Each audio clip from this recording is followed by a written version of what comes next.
you can get the M4 iPad Pro with an 11-inch or 13-inch display, but there's some things about these I didn't realize until I tested them out side by side. So in this video, I'm gonna help you understand all the differences between both the 11-inch and the 13-inch M4 iPad Pros, so you can choose the right iPad depending on your use case. Under the hood, these iPads have the same exact specs and all the same features. Really, the main difference is going to be in the height and width. So if it's in portrait mode, there's about 1.25 inches less in the height and about 1.5 inches less in width if you go for the 11-inch over the 13-inch. But what's crazy about these is they both have the same exact thickness, the same camera, all the same specs and performance. I did notice that the speakers on the 11-inch aren't quite as nice as the speakers on the 13-inch. The 13-inch just had a little bit more low-end punch to it, but I think if you were just using them isolated in the real world, you wouldn't notice a difference from one over the other. Both the displays look great. They both have true motion for the 120 Hz smooth scrolling on them. They both also go up to 1000 nits of brightness for SDR content, and they go all the way up to 1600 nits of brightness if you're rocking HDR content. So you get very great Tandem OLED display performance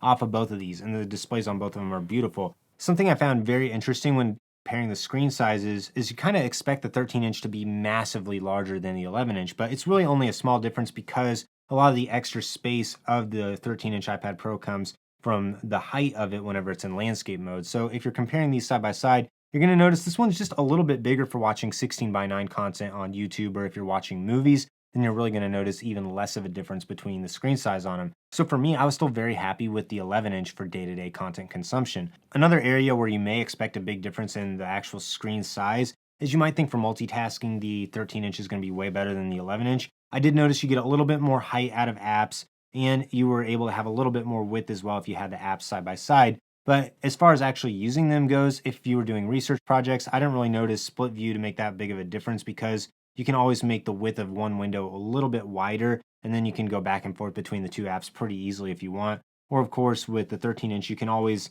downsize one window to be even smaller, which is one way to take advantage of it. The apps that you're really going to notice a difference in the screen size is if you need to have a ton of content on the screen at the same time. So it might be more handy if you're doing big spreadsheets, or if you're reading a larger PDF and you need to see everything blown up to be a little bit more large. Or if you're using apps in full screen mode and you need to get more elements in on the full screen app itself. So if you're on a PDF and you want to maximize how big the text is able to be on it, or if you're using photo editing or video editing apps where there's a lot of different elements and icons going on the screen, that's when the 13-inch is really going to be nice for you to give a little bit more space for everything. But for multitasking, I still found the 11-inch was able to perform really well for the way I use it. But I also feel like I'm totally fine with having smaller windows as well because I can still see all the info that I need off of it. I also find the 11-inch to be a lot more comfortable to hold whether you're using it in portrait mode or if you're using it in landscape mode. To me, this one just feels like a more natural size to use as an iPad and to interact with the screen in that way. The 13-inch to me just feels kind of abnormally large and a little bit harder to keep a grip on.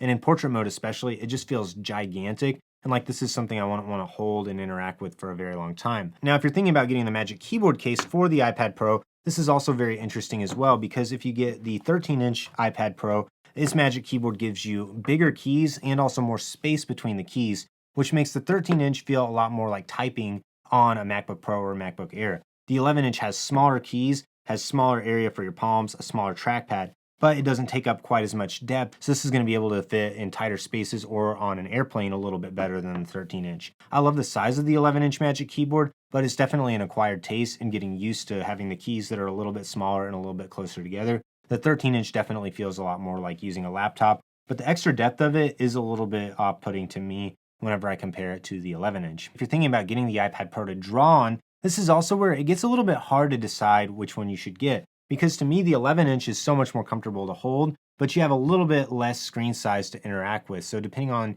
your style and how you like to draw, you might find this one to be a little bit small if you really want to have the most possible surface area to actually draw with. But if you like to hold the iPad and draw that way, then that's where I think you'll like the 11-inch better because it's more comfortable to hold it either in portrait or landscape mode. So to me, if you're worried about drawing, get the 11-inch if you want to have a more comfortable iPad to hold, or get the 13-inch if you want to have more screen real estate so you're not having to move around a canvas as much. Of course, we have to mention the price. If you get the 11-inch iPad Pro, it starts at $1,000. The 13-inch iPad Pro starts at $1,300. And if you want to get a Magic Keyboard for it, then the 11-inch Magic Keyboard goes for $300 and the 13-inch Magic Keyboard goes for $350. So if you want to get a 13-inch model, you're going to be spending at least $300 more to get the equivalent 11-inch iPad Pro. So which of the two of these should you buy? If you're a creative professional and if you want to interact a lot with the Apple Pencil, you should get the 11-inch. If you want to have the smaller size, it's going to be a little bit more comfortable to hold because the screen on it still works really well. If you mostly have the iPad Pro on a desk whenever you use the Apple Pencil, then I would get the 13-inch instead so you don't have to move around as much. If you're doing a lot of productivity work and you really value having the smaller footprint, being more portable, and you don't mind your windows being a little bit smaller, that's when I would get the 11-inch. But if you really need to have larger text, or if there's a lot of elements on your apps like video editing software, photo editing software, or if you're doing a lot of larger spreadsheets, or if you just need more space to read your PDFs, that's when you'll prefer the 13-inch, especially if you're going to use it in a laptop-like setup with the Magic Keyboard, or if you're going to use it stationary on a desk with some sort of dock. That's when I would get the 13-inch instead because the extra screen real estate is very nice on it. But if you're doing light productivity work, if you're doing a lot of typing, a lot of email writing, that's when the 11-inch still does a really good job in my opinion, and where I'm still able to get a lot done with this model. Personally, most of the apps I use don't really benefit from the extra screen height that you get with the 13-inch iPad Pro.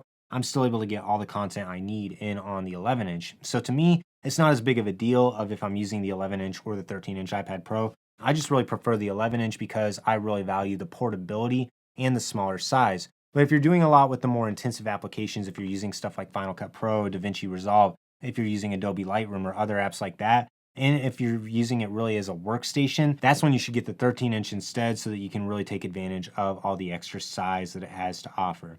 So which iPad Pro do you prefer? The 11-inch or the 13-inch? Leave a comment, let me know, I'd love to hear them. If you're interested in buying either of these iPads or any of my favorite iPad accessories, I have links to buy in the description below.